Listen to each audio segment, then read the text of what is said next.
හැමෝටම ආයුබෝවන්. අද අපි ටිකක් වෙනස් විදිහේ දෙයක් ගැන කතා කරන්න යන්නේ. පරිගණක ජාලය ඇතුලේ අර රවුටර් වලට තියෙන රහස්‍ය සමාජ ජීවිතය ගැන. රහස්‍ය සමාජ ජීවිතයක්. ඒක හොඳ යෙදුමක්. ඕ අපි අලුත් වෙබ් පිටුවක් ඉල්ලන හැම වාරයකම තිරේ පිටුපස සිදුවෙන ඇදහිය නොහැකි තරම් වේගවත් සහ සංකීර්ණ සංවාද ජාලයක් තියෙනවා. අපිට ලැබුණ මේ දෘශ්‍ය මාර්ගෝපදේශය පදනම් කරගෙන අපි අද හාරලා බලන්න යන්නේ OSPF එහෙමත් නැත්නම් Open Shortest Path First කියන මේ තාක්ෂණය ගැන. මේක හරියට රවුටර් එකතු වෙලා මුළු ජාලයම නිරූපණය වෙන Google Map එකක් එකට නිර්මාණය කරනවා වගේ වැඩක්. ඒක හරිම අපූර්ව උපමාවක්. ඇත්තටම OSPF කියන්නේ දත්ත පැකට් එකට දෙන GPS පද්ධතියක් වගේ තමයි. GPS එකක්. ඕ ඒත් මේකේ විශේෂත්වය තමයි මේ GPS එක පාරවල් ගැන දන්නව විතරක් නෙමෙයි. තත්ත්ව කාලිනවම හැම පාරකම තියෙන වේගය ගැනත් දන්නවා. ඒ කියන්නේ ට්‍රැෆික් එක ගැනත් දන්නවා වගේ. හරියටම. ඒ නිසා දත්ත පැකට්ටුවකට A ඉඳන් B වලට යන්න තියෙන කෙටිම පාර විතරක් නෙවෙයි වේගවත්ම සහ කාර්යක්ෂමම පාර මොකක්ද කියලා තෝරලා දෙනවා. අද අපි කතා කරන මේ රූප සටහන ඒ සංකීර්ණ ක්‍රියාවලිය හරිම පැහැදිලිව කඩලා පෙන්නනවා. එහෙනම් අපි කතාව පටන් ගමු අලුත්ම රවුටරයක් ජාලයට සම්බන්ධ කරන තැනින්. හිතන්නකෝ අපි දැන් අලුත්ම රවුටරයක් පෙට්ටියෙන් එළියට අරන් පවර් එක දීලා නෙට්වර්ක් කේබල් එක ගැහුවා විතරයි කියලා. හරි. ඒක තාම ඉන්නේ අඳුරු කාමරයක තනියම වගේ. ඒකේ පළවෙනි පියවර මොකක්ද? ඒක කොහොමද Taman වටේ ඉන්නේ කවුද කියලා හොයාගන්නේ? ඔය ප්‍රශ්නේමම තමයි OSPF පළවෙනි අදියර. ඒ කියන්නේ ඩවුන් අවස්ථාව පටන් ගන්නෙ. ඔබ කිව්වා වගේම රවුටරය තාම ඉන්නේ සම්පූර්ණ නිහඬතාවයක. කිසිම දෙයක් දන්නේ නැහැ. කිසිම දෙයක් නැහැ. ඒක කිසිම OSPF පණිවිඩයක් යවන්නේවත් ඒකට ලැබිලවත් නැහැ. ඊළඟට ඒක හෙමින් සැරේ අවට පරිසරයට සවන් දෙන්න පටන් ගන්නවා. තමන්ගේ ඉන්ටර්ෆේස් හරහා හෙලෝ කියන පුංචි පණිවිඩයක් යවන්න පටන් ගන්නවා. හරියට අඳුරු කාමරයකට ඉඳන් කවුද මෙහෙ එන්නේ කියලා කතා කරනවා වගේ. ඔව් ඒ වගේ දෙයක්. අන්න එතකොට තමයි දෙවෙනි අවස්ථාව ඉනිට් කියන එකට. ඒ කියන්නේ කාගෙන් හරි උත්තරයක් ඇහුණා කියන එකද? ඔව්. තවත් රවුටර් එකකින් එවපු හෙලෝ පණිවිඩයක් මේ රවුටරයට ලැබුණ ගමන් ඒක ඉනිට් අවස්ථාවට යනවා.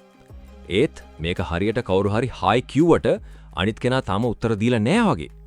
ඒ කියන්නේ එක පැත්තකට විතරයි sannivedanaya වෙලා තියෙන්නේ. හරියටම. මට ඔයාගේ හැලෝ එක ලැබුණා. ඒත් ඔයාට මගේ එක ලැබුණද කියලා මන් දන්නේ නෑ කියන තැන තමයි ඉන්නේ.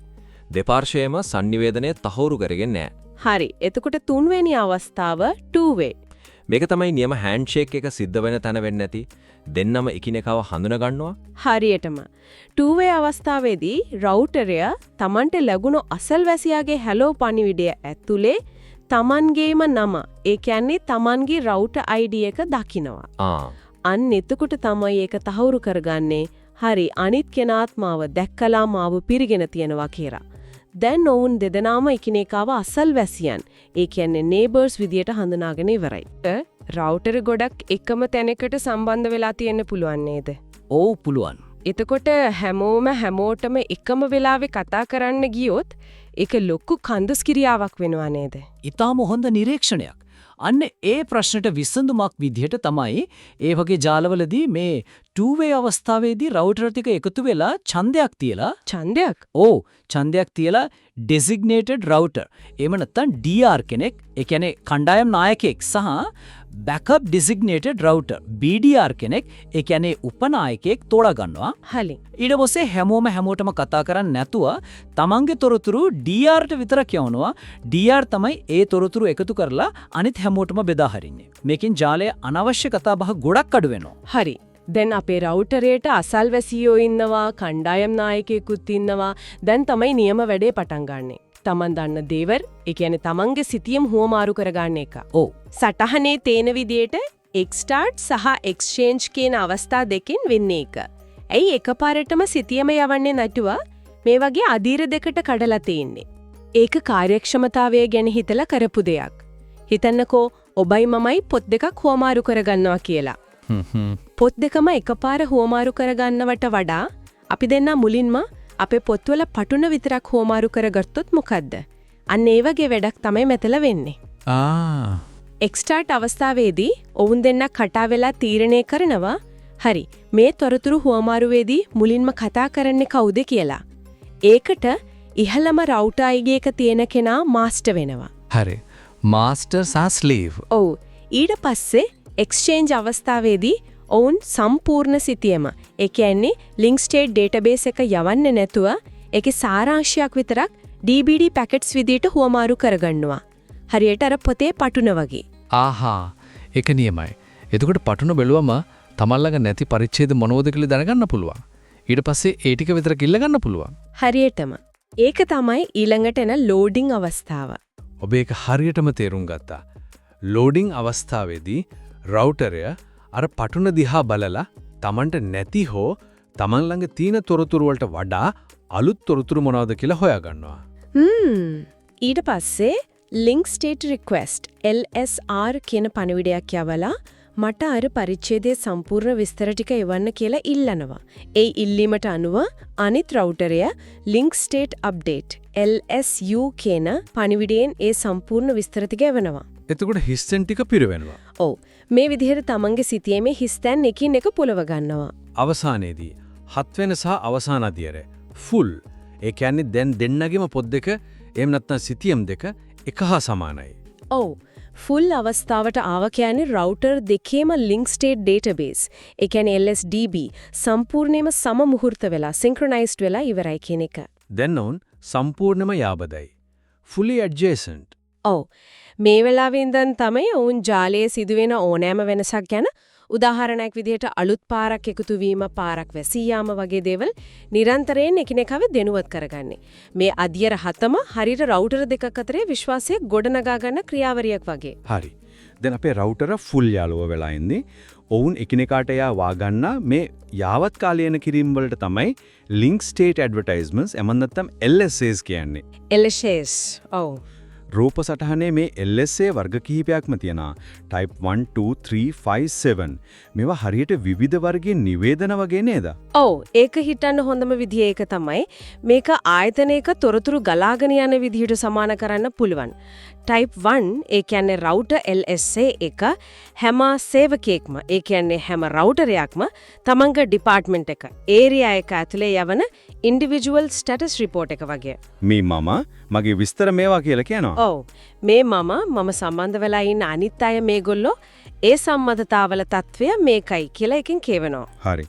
එතකොට type 2 එක type 2 network LSA එක කියන්නේ අර කලින් අපි කතා කරපු කණ්ඩායම් නායකයා DR විසින් විතරක් නිකුත් කරන නිවේදනයක්. DR විතරයි ඒක කරන්නේ. ඔව්. මේ අපේ කණ්ඩායමේ ඉන්න හැමෝගෙම ලිස්ට් එක කියලා Taman ඉන්න network segment එකේ ඉන්න සියලුම routers ගැන කරන නිවේදනයක්. එතකොට type 2 LSA එකක් තියෙන්න පුළුවන් වෙන්නේ DR කෙනෙක් ඉන්න තැනක විතරයි.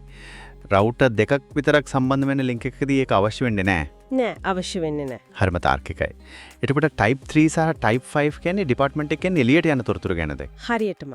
type 3 ඒ කියන්නේ summary LSA එක කියන්නේ department ප්‍රධානියා වගේ කෙනෙක් area border router ABR එකක් තමන්ගේ ඩිපාර්ට්මන්ට් එකේ තියෙන සම්පත් ගැන අනික් ඩිපාර්ට්මන්ට් වලට යවන සාරාංශ වාර්තාවක්. සම්පූර්ණ විස්තර නැටුව සාරාංශයක් විතරයි. ඔව්. අපේ ඩිපාර්ට්මන්ට් එක හරහා මේ තැන් වලට යන්න පුරුවන් කියලා විතරයි කියන්නේ. හරි. එතකොට type 5. type 5 external LSA කියන්නේ අපේ මුළු OSPF ආයතනයෙන්ම පිටත ඉන්න වෙනත් සමාගමකින් උදාහරණයක් විදියට අන්තර්ජාලයෙන් එන තොරතුරු.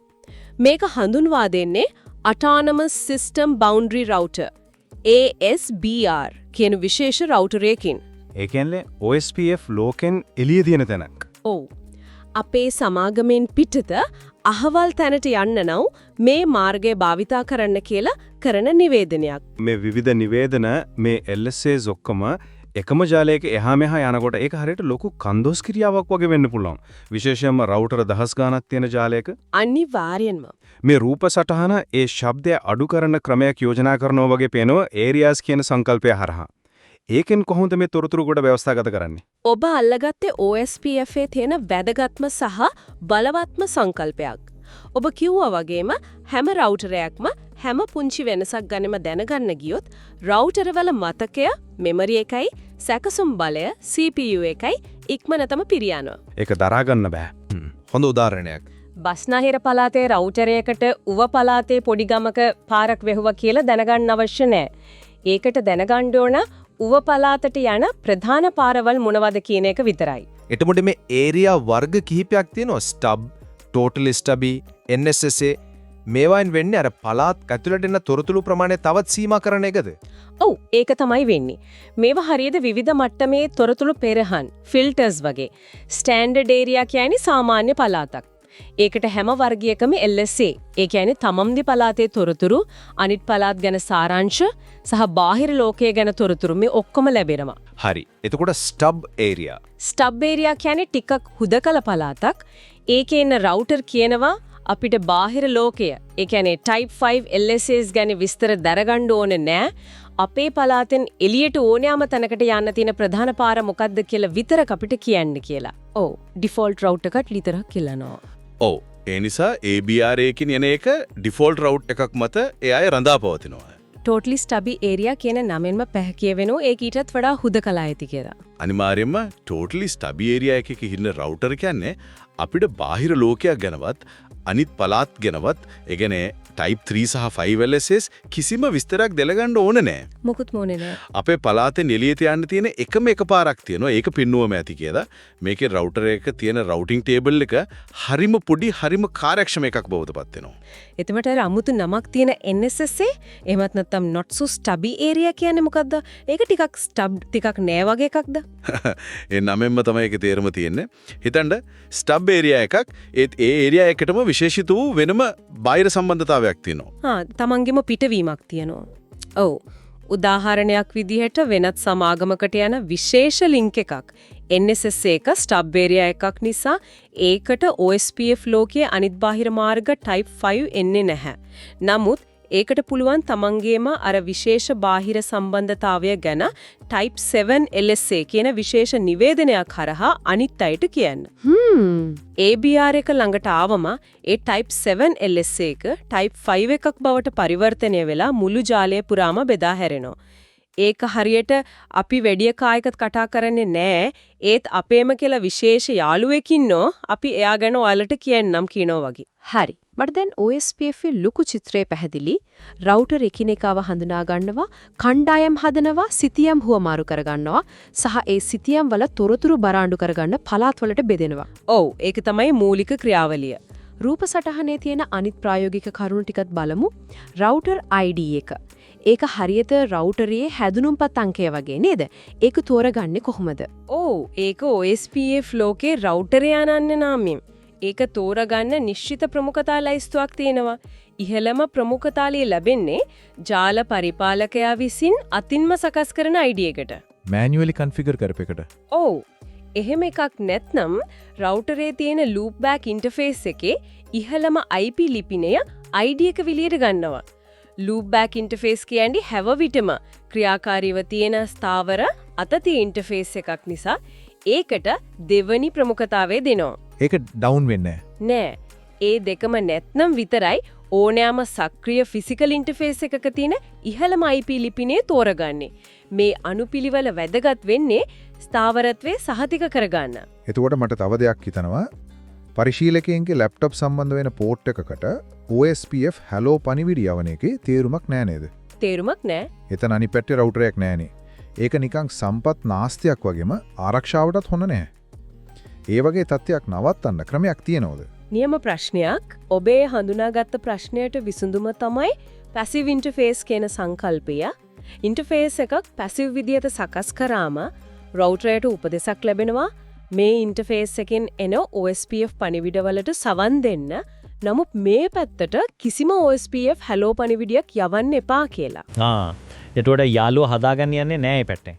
නෑ. ඒ නිසා ඒ පැත්තෙන් කිසිම ඇඩ්ජසන්සි එකක් හැදෙන්නේ නෑ. ඔබ කිව්වා වගේම පරිශීලකයන් ඉන්න ජාලවලට මේක යොදා ගැනීමෙන් අනවශ්‍ය ගමනාගමනය අඩු වෙනවා වගේම අනවසර කෙනෙක් OSPF සංවාදයට සවන් දෙන එකත් වළක්වා ගන්න පුළුවන්. ආරක්ෂාව ගැන කතා කරපු නිසා ඔතෙන්ටිකේෂන් කියන දේත් ඒකටම සම්බන්ධයි වගේ. අනිවාර්යෙන්ම ඔතෙන්ටිකේෂන් කියන්නේ රවුටර් දෙකක් අතරේ hello පණිවිඩ හුවමාරු කරගන්න කලින් ඔවුන් රහස්‍ය මුරපදයක් හුවමාරු කරගන්නව වගේ දෙයක්. පාස්වර්ඩ් එකක්. ඔව්. දෙන්නගේම මුරපද ගැලපෙනව නම් විතරයි ඔවුන් අසල්වැසියන් වෙන්නේ. මේක හිතනවට වඩා ගොඩක් වැදගත්. මම දැකලා තියෙනවා ආයතනයකදී ටෙස්ට් ලැබ් එකේ තිබ්බ රවුටර් එකක් අත්වැරද්දකින් ප්‍රධාන ජාලයට සම්බන්ධ වෙලා.